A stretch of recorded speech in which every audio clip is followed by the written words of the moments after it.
Hi, welcome back to the channel. I'm glad you're joining us today. We are doing what we always do. We try to take recipes that are kind of staples and favorites and show you how you can take them to that next level in flavor.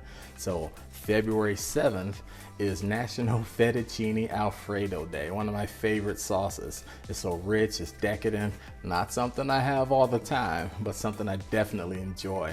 And today we're gonna walk through just how easy it is to make it at home. You don't have to buy those jars of sauce.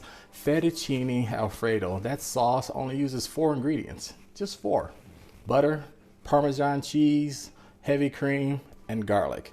I personally like a lot of garlic in mine. It just gives it that extra bit of punch, but you can use whatever you want. I'm going to show you how easy it is to make this sauce. It takes just a few minutes and a little bit of patience to let it come together. But after that, you'll never, ever go back to buying that jar sauce ever again. And I'm also going to use homemade pasta on mine. If you want to learn how to make homemade pasta, I'm also going to have a video for that for you. You can just click the link for that as well. So if you like what we got going on, please ask you just click that like button below. And if you really enjoy it, I will hope you subscribe. That way you get noticed whenever we have new videos coming out. For now, let's make some Alfredo sauce.